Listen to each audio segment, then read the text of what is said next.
Hello and welcome to Tech Deals Graphics Card Performance Comparison. Today we are testing three different graphics cards. The NVIDIA GeForce GTX 780 Ti, 980 Ti, and 1080 Ti, the current performance champ and the top two performance champs from the past two generations. All three cards were installed in my AMD Ryzen 7 1700X test computer running at a fixed 4.0 gigahertz on all 8 cores. We have 16 gigabytes of DDR4 running at 2666 in this machine. The video you're watching was recorded using an external Elgato HD60S capture card. No performance loss due to recording. Fraps was used for the benchmarked results you'll see at the end of the video, and MSI Afterburner provides the real-time info at the upper left corner of the screen in green, showing our real-time performance numbers. Today we are playing Battlefield 1 1080p Full HD Ultra Detail. I'm first going to show you the GTX 780 Ti. This is an excellent top-tier graphics card. It's the EVGA classified model. This is actually above the For the Win and certainly above the Superclock 2. It was one of the premium graphics cards of its time. Today, not so much. Now this card is about 3.5 years old. In fact, the whole 780 Ti line dates back to about 3.5 years ago. If nothing else, this series of videos on these three cards should illustrate what happens when you go out and buy the very best graphics card or the top tier component of its generation. All too often, it's left behind very quickly. Now there are exceptions. If you bought a top-tier Intel i7 processor 3.5 years ago, you would have gotten a Haswell i7, an i7 4770K. Today, still an excellent processor. In fact, if you have one, you probably don't need to upgrade it yet. It's still going to run all current games just fine. But if you are looking for a new processor, I definitely recommend the Ryzen 7 CPUs. I've been very happy with their smoothness, their performance, their multitasking capability, their temperatures. These run remarkably cool considering they have 8 cores and 16 threads, and the price. This Ryzen 7 1700X is exactly the same price as the i7 7700K. Now the clock speed's not quite as fast, and the instructions per clock cycle per core aren't quite as fast, but it's close. It's within about 15% of the performance of the i7 on a per core basis. But it has 100% more cores. That's a deal. 8 cores, 16 threads versus 4 cores and 8 threads on the i7. Now the immediate question people are bound to ask is, great, so what, who cares? I thought games only needed 4 cores. None of this is necessary, right? Maybe, maybe not. One of the things you'll see in this series of videos, not just here but in other videos, is that games are starting to use more than 4 cores, and not just 1 or 2. Now first of all, Battlefield 1 is now more than 6 months old. However, throughout this video on each of the graphics cards, you're going to notice that we go above 25% usage. In fact, we just touched 47, there's 43. We'll spend a lot of time at about 35% usage. That's 6 cores, or rather 6 threads.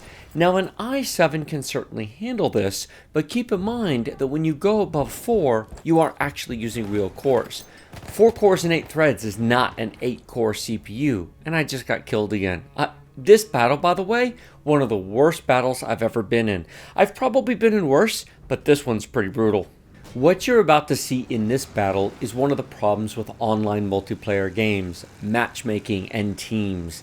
Now, there is only so much that a game developer can do to fix this. But let me tell you, when it happens too many times in a row, it's kind of cool how we just run over everything, isn't it? So we're completely indestructible and we demolish and run over phone booths and signs and displays, and then we get blown up. But hey, reasons. What I will say is that when you have two teams that are so obviously completely mismatched in terms of skill, it does take away from a lot of the fun of the game. I'm sure there are some people out there who say, yay, you always have a chance, you can come back. Really? How many points have we captured? Oh, that's right, none. How many have they captured? Yeah, take a look at that. This is a perfect example. This match is going to be over shockingly quickly because we might capture one here and there, but they pretty much hold them all most of the game, or at least all but one, and then do all of the kills. Hey, this looks fun. I think I'll take this armored vehicle out. I'm sure I will keep it in excellent condition for at least 3 or 4 minutes. 1 minute? Yeah, I might get a minute out of it. We'll see. Anyway, back to the performance. So, a 4-core processor that has 8 threads, such as the i7, does not have 8 cores. If a game actually wants to run 8 threads, you run into the problem where the game will schedule 6 or 8 threads, but the processor has to decide what order to do them in because it only has 4 execution units. Now, this was fine for a long period of time. Games for 10 plus years have not used more than 4 cores. In fact, 5 years ago, very few games used over 2 cores. It's only been in the past 5 years that 4 cores have been pretty standard. What's changed?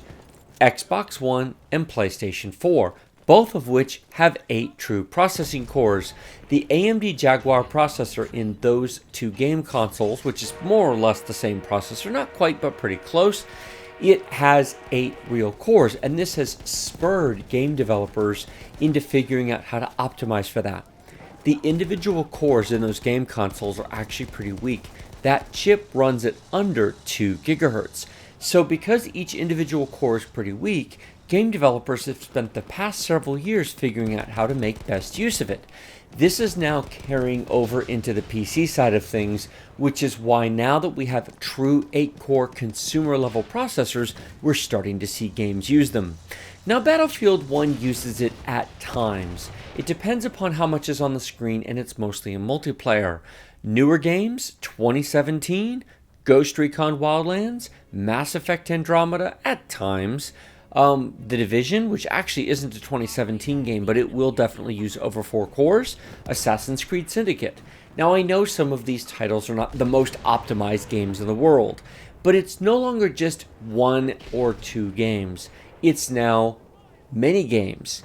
And there's other games, of course, that make excellent use of lots of CPU power. You've got everything from Civilization 6 to city skylines, at least for large cities, not necessarily small starter cities, that will absolutely use a high-speed processor. Why do I say all this? Because if you are building in 2017 a high-end top-tier computer, I would find it very, very difficult to recommend an Intel i7 at this point, both with price and with core count. Now, this may change with the upcoming X299 platform. Intel is going to be coming out with Skylake X, 8 cores, 16 threads for $600. Well, that's fine, except the 8-core 16-thread R7 1700X is $350. It's nearly half the price. Will the Skylake X chip be faster? Yeah, probably. How much? Probably 20% per core. And since they have the same core count, probably 20% overall. Is that worth nearly double the money?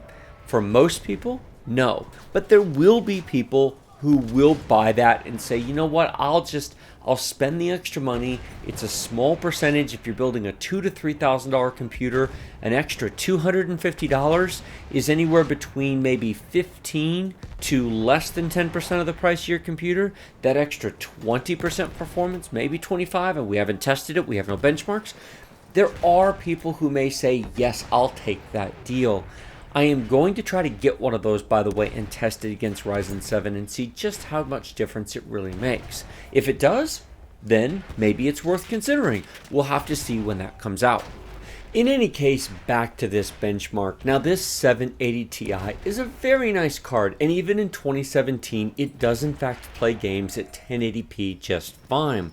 While it was top dog when it launched, it's extremely middle of the road today, roughly comparable to a GTX 1060 3GB card, which incidentally is actually a couple of percentage points faster than this card is, but not by much. They're very, very close.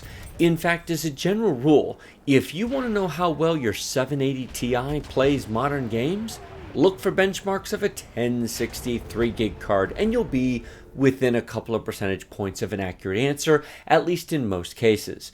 That being said, I'm not encouraging any of you to go out and buy a 780 Ti at this point. Oh sure, if you can find one for $100, yes, that would be a good deal. But as I look on eBay right now, there aren't even any for $150. In fact, I see most of them around $200. You can buy a 1063 gig card for less than that. This uses more power, and it's not being updated anymore. NVIDIA is no longer putting a lot of development effort in the 700 series of cards. The 10 series has been out almost a year now. So with cards that are over 3 years old, there just comes a point at where further development of the architecture and the design simply doesn't go forward. What does this mean? This means that while the 1060 and the 780 Ti are roughly comparable today, a year or two from now, the 1060 will likely pull further ahead because it's still getting active driver development. Its architecture is in fact better, it's newer production design, and so it will continue to receive optimizations at least for the next year or so. Certainly at least until the next generation comes out, and probably for a bit beyond that. Whereas the 700 series is probably done at this point. So that's not the purpose of this video. It's not to encourage you to all go out and buy a 780 Ti or even a 980 Ti. Although with that, if you find one again for a great price, fair enough. I mean, certainly almost anything for the right price is worth considering. But the real purpose of this video series is to answer the question, if you already own the previous generation or the prior generation top dog video card, 780 Ti or 980 Ti, is it worth your money to upgrade to a 1080 Ti? Now, interestingly enough, when I talk about how much these cards cost used, that actually is an opportunity. If you have been considering getting rid of your card or upgrading, the current selling price of these cards may actually mean a selling opportunity for you as the owner of one of them. Now, I'll come back to that thought in a second, but take a look at this defeat. This is 187 to 1,000, really. I basically showed you the entire battle, and that took just over 12 minutes. That was atrocious. All right, moving on to the GTX 980 Ti. Now, this card is substantially faster than the 780 Ti. It's roughly comparable to a GTX 1070, maybe even a little bit faster than a 1070, depends upon the game, optimizations, etc. Now, the 1070 does have 8 gigs of VRAM, the 980 Ti has 6, but that is completely irrelevant for the kind of games these cards tend to run. 6 or 8 is fine either way. If you look at the real-time frame rate in the upper left-hand corner, you'll immediately notice a difference versus the last run. This fixes a lot of issues, and you'll see huge performance improvements. But before I talk about the performance, and of course you can watch it in real time, I want to finish the thought I was getting to before we had that horrible defeat there in the previous run. If you own either of these cards, now might be the time to sell them. Yes, I fully understand. If you paid $700+ for a 780 Ti just 3 years ago, it can be very painful to go, wait, I'm supposed to sell this for $200 today? I take a $500 loss? Yeah, that's all it's worth today. Doesn't matter what you paid for it. Maybe it was free 3 years ago. You won it in a giveaway. It's worth $200 today no matter what you paid for it. Now, you can certainly hang on to it, but keep in mind that its value is going down, not up. It's not like hanging on to it's going to turn it into a collector's item. Now, I'm not suggesting you sell a 780 Ti and replace it with a 1060. That's not worth the bother. Just keep the 780 Ti. I'm also not suggesting that you replace a 980 Ti with a 1070, or frankly even a 1080. If you own a 980 Ti, the only thing worth upgrading to at this point is a 1080 Ti. Nothing else is enough of a performance boost to justify the bother of changing out the card and making the upgrade. What about AMD's upcoming Vega card? I don't know. We haven't seen any real benchmarks.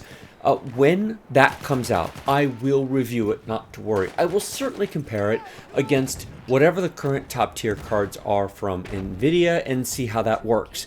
But at the moment, when I'm doing this voiceover in June of 2017, we've heard teases and announcements that Vega's coming at the end of July, maybe early August.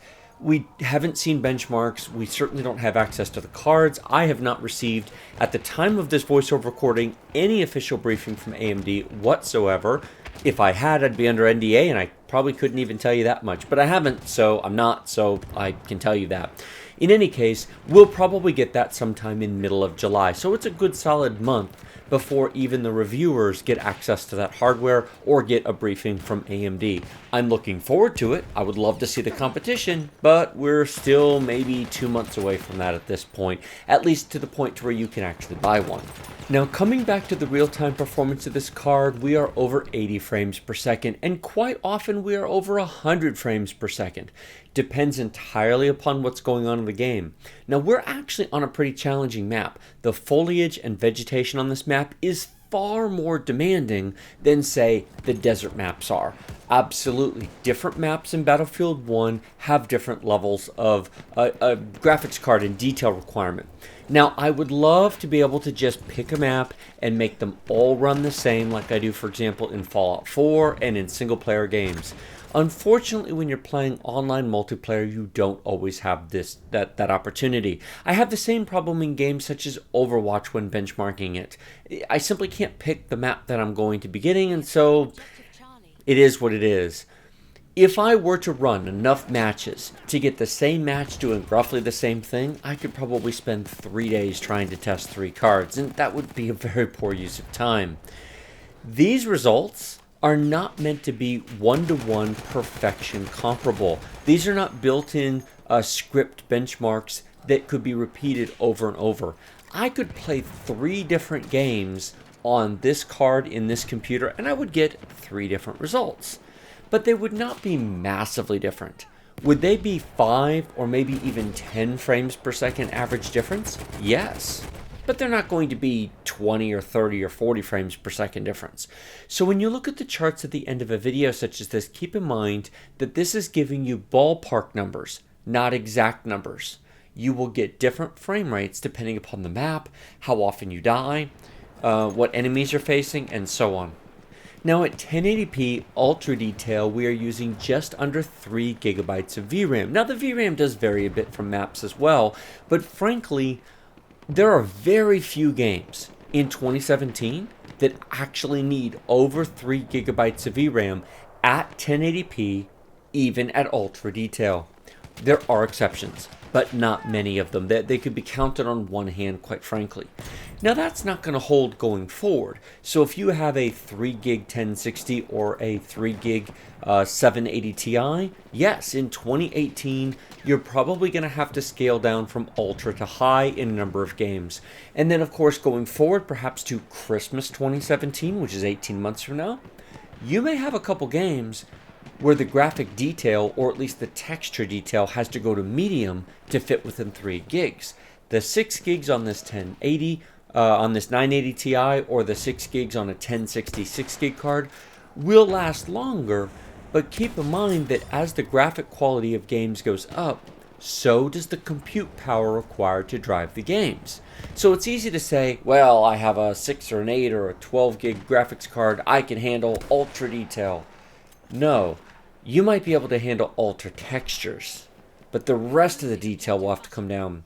If you have, for example, this 980 Ti or a 6 gig 1060, which is faster than the 3 gig version, by the way, by 10% give or take, you may very well be able to keep ultra textures, which is just one detail setting. It's how rich do the texture map overlays of your terrain look. But you might have to set to high or even medium general detail, shaders and tessellization, shadows, etc. Those will have to be at medium. All the VRAM really is going to let you do is turn the quality of the textures higher. And of course, as the textures get big enough, even those may have to come down due to compute power limitations, even if you have all the VRAM in the world. Having said all that, let's switch to the GTX 1080 Ti. Now, I showed you enough of that. You get the general idea. You can certainly go back and watch it again if you want to watch the real-time frame rate. But now we're looking at over 150 frames per second. Remember I mentioned the desert map versus the forest map? Yes, this is going to run better because we are in fact on the desert map. I recognize that. There's nothing I can do about it in any reasonable or appreciable period of time. Now it is true that I could test single player mode. The problem with testing single player mode is it's not nearly as demanding. Yes, it's more repeatable, but it's not very stressful. It doesn't put the stress on the CPU the way 64-player multiplayer mode does. And frankly, as a game ages, I think far more people, if you're still actively playing Battlefield 1, it is my guess, belief, and assumption, feel free to tell me in the comments if you disagree, that far more people are playing the multiplayer version of this game at this point rather than the single player. Yes, there's a story and campaign, but if you're interested in Battlefield 1, you've probably played it already. At this point, anybody still playing this is probably, there are exceptions, playing the multiplayer campaign. And it definitely needs more CPU power and more system resources due to handling all the character interaction, online play, etc. Now that varies from map to map. The forest maps are definitely harder on the graphics card than this map is.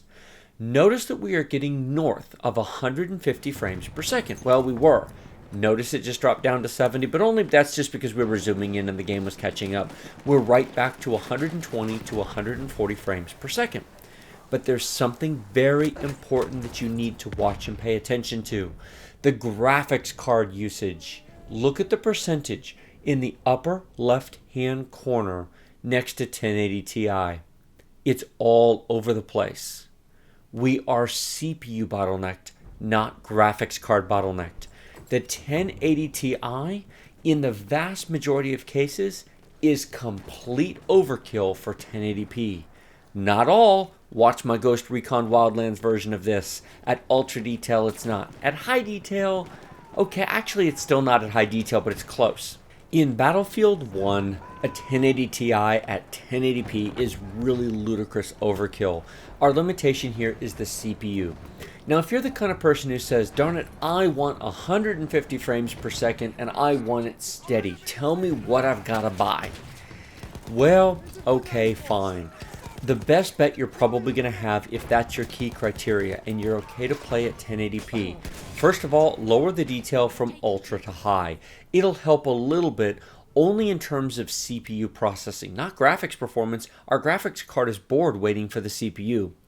The other thing is, in that one limited situation, I would replace the Ryzen 7 1700 or 1700X with an i7 7700K. I would put a 280mm liquid cooler on it.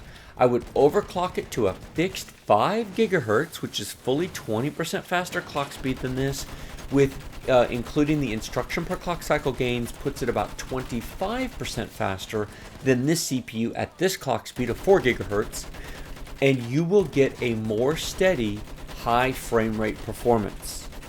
However, you're going to spend more money. You will have less even performance in many games. Not this one so much, but for example, Ghost Recon Wildland is not as smooth on an i7 than it is on a Ryzen 7, and it has to do with the lack of processing cores. It hitches. It runs into places where the CPU can't keep up, because I've actually found that in Ghost Recon Wildlands, it will use more than 8 cores. It's into the hyper-threading on Ryzen 7. Watch my Ghost Recon Wildlands video of this, and you will see that. It is an incredibly punishing, demanding game. Now, I fully recognize that Ghost Recon Wildland is the exception. No, you don't need 8-core processors for most games, even in 2017. It helps, it makes them smoother, but you don't need it. However, are you buying a CPU for this year only, or for the next 3 to 5 years? Allow me to make this point extremely clearly. If you want to run high frame rates, you need tons of CPU power and tons of graphics power. It's not enough to buy a fast graphics card, you must also have a fast CPU. And if you want to run the latest and greatest games at 150 frames a second consistently, yes, I am fully aware that we're over 150 frames for a lot of this. We're in the desert, we're not doing much. It's not really a fair comparison in that regard. Now, I understand that. I'm the one who made it, but I'm also the one telling you this. This is why you've also got to listen to my commentary and not just look at the charts. This is the danger of charts. This is also the problem of looking at somebody else's benchmark where all they did is load up Battlefield 1, run through the first 5 minutes of the first story mission, and benchmark that and called it a day. You may look at my benchmarks and go, why is your performance different than other people's benchmarks? This other guy over here did this. Or I saw a chart on X website and their numbers are different than yours. What are they testing? If they're not testing the same thing, their numbers will be different, even if the hardware's the same. Even with perfect testing methodology, if they're in a physically different part of the game, you can't compare the results. This is why I show you what I'm testing. I don't tell you, I show you. And I think that for modern benchmarking, modern honest benchmarking, the fact that you can see that the maps are different, the fact that you can see the performance lets you decide what's worth what. Now, if you own a 980 Ti, great. You don't even really need to watch my 980 Ti video. That's just more there for reference, record, and comparison. Take your 980 Ti, load up Battlefield 1, and get into this map and compare your own performance to this. Maybe you have an older i7, maybe you have an i7 4770K instead of this processor. That's fine. Load up and see what kind of performance your entire computer setup gets compared to what you're watching right here, and then make up your own mind. This was recorded at 60 frames per second. It's uploaded at 60 frames per second. It was recorded using my Elgato HD60S. No performance loss due to recording. Not all my game videos are done that way. Whenever I go above 1080p, I can't because the Elgato only does 1080p. But that's a really good reason to do this kind of testing at 1080p, is it lets me use that, and thus there's no strain on the system for recording. Using NVIDIA Shadowplay at 1080p takes away about 5%, give or take. Testing at 4K takes away about 10% of the performance, give or take. Depends upon the circumstance, but that's a rough idea of how much performance you lose when you do the recording on the machine. And if I were to do the recording separate from the benchmark, if I was just to record some random gameplay, and then benchmark footage that I didn't record, well, great. Now I'm showing you something and the results are from something else.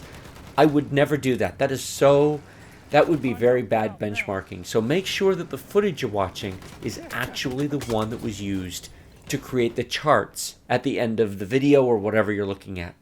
I will say that the 1080 Ti is a really, really nice card, and compared to the 1070 and the 1080, it is a massive performance improvement. It's expensive, but I am going to do an upcoming video series besides testing 1080p, 1440p, and 4K on the 1080 Ti to show how performance scales with resolution. The other thing I plan to do is to do a 1070, 1080, 1080 Ti video series. I've previously done a 1070 versus 1080, and I've previously done some 1060, 1070, 1080 videos. But those were all filmed and published before the 1080 Ti came out. They also were published before I was doing dollars per FPS videos. And one of the things that I plan to do in the future is to do a 1070, 1080, 1080 Ti. And while I have not yet run the math, I suspect that it's entirely possible that the 1080 Ti is actually a deal when you look at the performance for the dollars you spend. Let me put it this way.